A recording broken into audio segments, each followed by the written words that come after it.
What is up, guys? Today we're going to be unboxing and checking out the Moto G9 Power. The G8 Power was one of my favorite phones when it first came out, and this phone will be very popular just like the G8 in the budget space on Metro and in Walmart and stuff like that. These are always some of the most popular phones. So let's go ahead and get into it.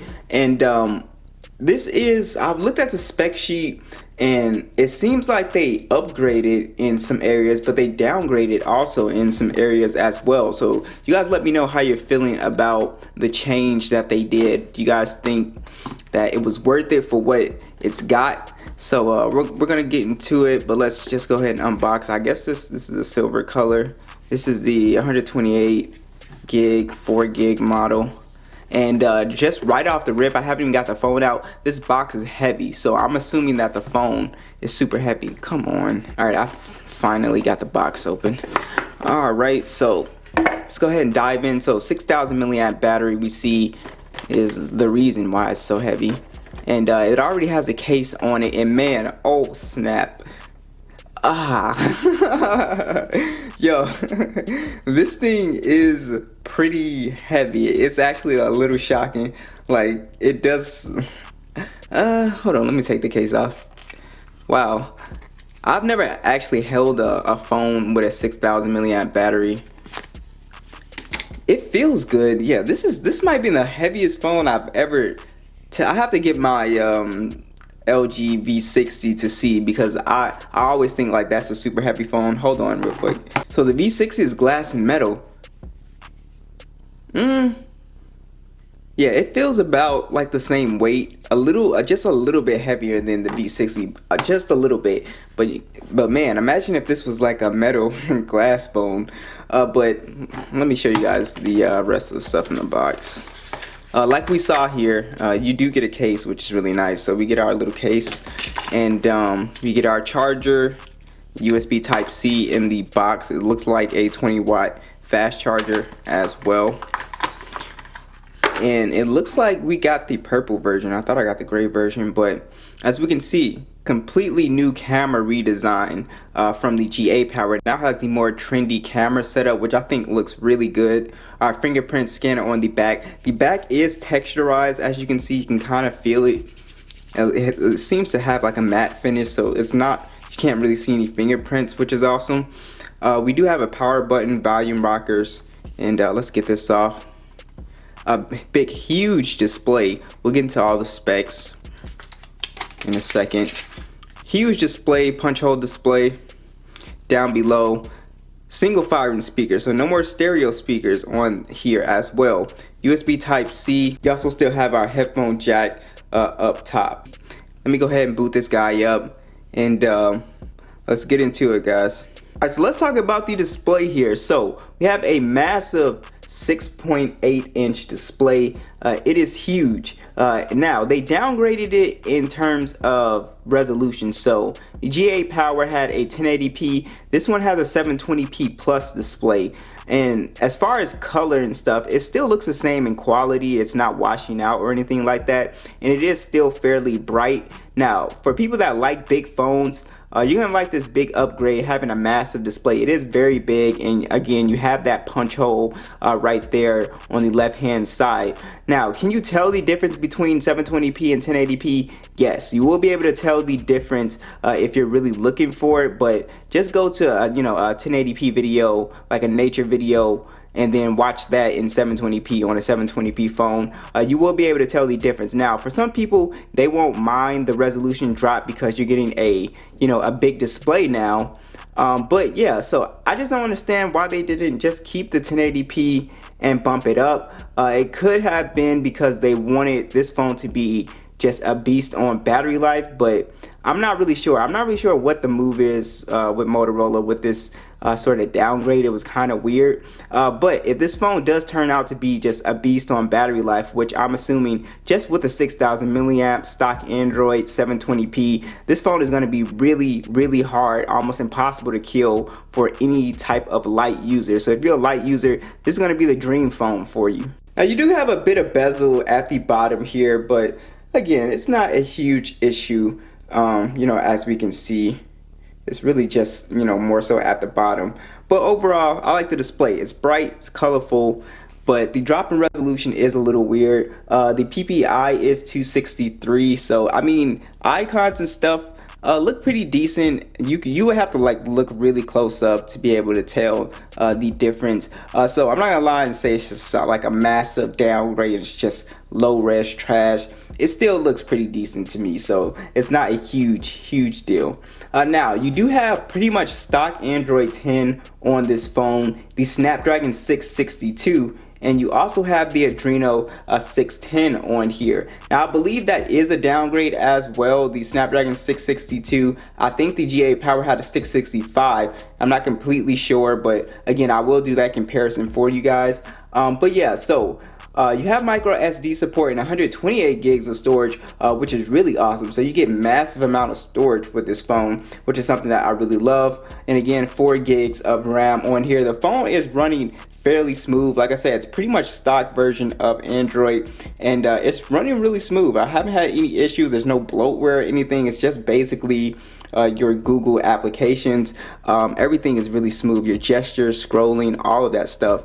If we take a look at our toggles, you can see it's really just bare stock Android here. We have our dark theme. And this phone should get Android 11 pretty quickly, I would say in the next few months. I'm surprised it didn't ship with Android 11 already. That was kind of weird, but this should get Android 11 real soon. And for GA Power users, you will get Android 11 as well. So let's go ahead and look at the Moto app. This is where all the little fun gestures and customization stuff you can do. We'll start with the personalized.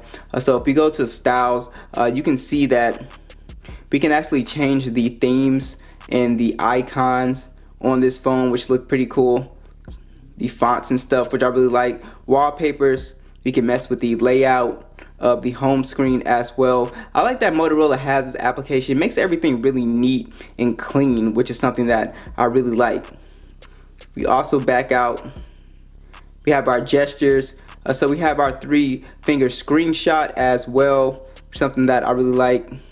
If you want to just take a screenshot, you would do it like that. Also, you have flip for D&D, something I really love. You have your quick chop to turn on your flashlight, something that everybody loves on this phone. It's an awesome little gesture to have. Also, you do have your peak display and attentive display on here, which you can turn on as well. And let's go ahead. We have our game settings on here, our game time tools. If you want to mess with let me show you guys. So we can have all of these, and when we're gaming, we can block notifications, block gestures, and stuff like that. So if you're really into gaming, you can do that on this phone, have those settings. We have our audio effects and media controls we can turn on as well. So yeah, so I love the Moto app. Very clean, very easy to get to things in a very fast way. Alright, so you don't have stereo speakers on this phone anymore. It's just a single firing speaker at the bottom. Let's go ahead and max the volume, see how loud it is.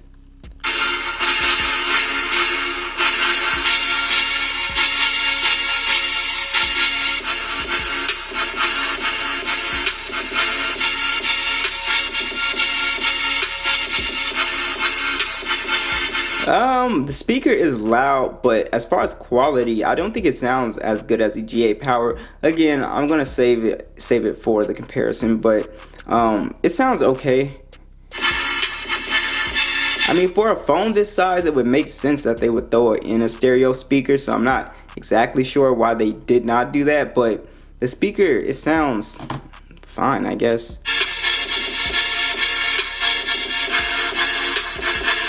Yeah, it has a bit of a bass presence. It's okay, but stereo speakers would have been nice on this guy. But honestly, it's loud enough for you to be able to hear. Alright, let's talk about some additional features. So you do have your fingerprint scanner on the back. It is physical and it works very fast. You can see, boom, very fast. You also have the option of face unlock on this phone, if I can get it. Yeah, there we go. So face unlock works on here, and that works extremely fast as well. This phone also is splash resistant, but I would not submerge it in water. It's like for if you're out and it gets, you get rained on or whatever, this phone should not break. But if you drop it in the toilet or something, it's probably gonna break, so I'll be careful with that. You do have NFC on this phone as well, so you do have your mobile payments on this phone, which is awesome. All right, so let's talk about the cameras. So you have a 64 megapixel standard camera, a 2 megapixel macro, and a 2 megapixel depth sensor. It only shoots in 1080p, a 16 megapixel selfie, and that shoots in 1080p. So the weird thing here is that Motorola took away the ultra wide camera, so there's no ultra wide camera on this phone anymore, which makes no sense. I think most people these days prefer an ultra wide over a macro or a depth sensor. So that's kind of strange that they did that. I think the ultra wide is pretty useful, so I don't see the benefits of taking that away, but it is gone on this phone. So do note that. All right, before we get to the images, let me go ahead and show you the Moto Camera App. It does look really good. They have cleaned it up and gave it a kind of a, refresh design here. As you can see, it looks very simple. Video, photo, your zoom, timer, flash, all that stuff right here. And then we can actually go to our pro mode on here as well. If you want to mess with the ISO and aperture and all that stuff. We can do that. This does have a night vision mode, a portrait mode on it, of course, and then you can do the ultra, 64 gigs to get the most out of the camera as well. But let me go ahead and show you guys the photos. So let's check out the gaming settings on this phone here. We're on Call of Duty Mobile, and if we look, we can go to very high on graphics with high frame rates. So it seems to be a pretty decent chip. For gaming. Of course, you won't be able to max things out, but you will be able to play, your casual games just fine on here.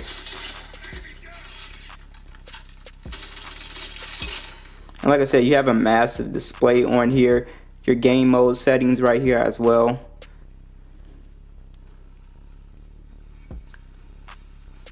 And everything looks pretty good, pretty clean, and is running very fast here.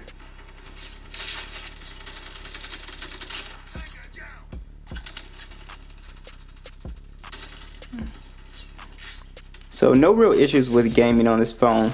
It pretty much performs pretty much like the G8 Power, but with a bigger display. And the speakers sound pretty decent too. The photos on the G9 Power are what you would expect. It's the classic, if you take light away, you get a soft and non-detailed shot. If you're in good lighting, you get a good shot. In good lighting, this phone actually did a really good job with white balance. I was really surprised with that. It handled the light really fine outdoors. You also get a good amount of detail with this camera as well. So I was actually pretty impressed with the phone's shots when you're in some good light. Now, when you take it out of the good lighting, it just performs like, it's a $220 phone, so it performs like that. Also, the portrait mode is pretty good. You get a pretty good blur effect as well. I was really happy with. Colors are really good. Like I said, the camera's not gonna wow you, but it is very good. It's a good camera. It's not terrible. Depth of field is okay on this phone. Like I said, you take it out of the light, you get okay shots. You're in good light, you get pretty good shots. So that was pretty much the theme with this camera. Overall, I was pretty satisfied. I give it like a B-. The macro camera is fun to play with. You can get really close up to objects and stuff like that. And I'll go ahead and show you the video indoors and outdoors. You can hear the mic quality as well. Alright guys, here is the video on the G9 Power. Let me know what the mic sounds like. I don't know, from the screen it looks a little, well, not anymore. It was like a little choppy, but it fixed itself.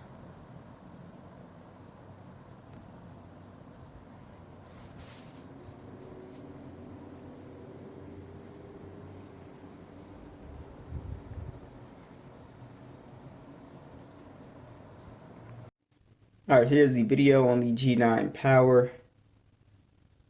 Know what it looks like, what this mic quality sounds like.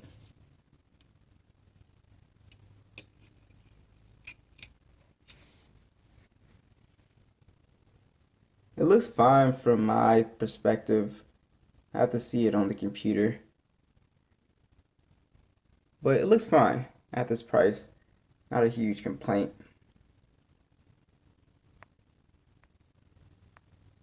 All right, so you do have a 6,000 milliamp battery on this phone. So what can you expect? So from what I've seen, you can get around 9 hours of screen on time easily with this phone. And if you're a light user, I'm thinking you can get at least around 10 hours of screen on time with this phone. So this phone is going to do an excellent job when it comes to battery life. If you're somebody that needs a phone with very good battery, this would definitely be a good option for you. So what do you guys think about the Moto G9 Power? What do you guys think about the upgrades and the downgrades that Motorola did with this phone? I like some of the upgrades, but honestly some of the downgrades are kind of just suck. So you don't have stereo speakers. The display is not 1080p anymore. I do think the cameras are fine on here. Like I said, I'm going to compare it to the G8 Power very soon. So what do you guys think so far? Be sure to let me know, and I'll catch you guys in the next one.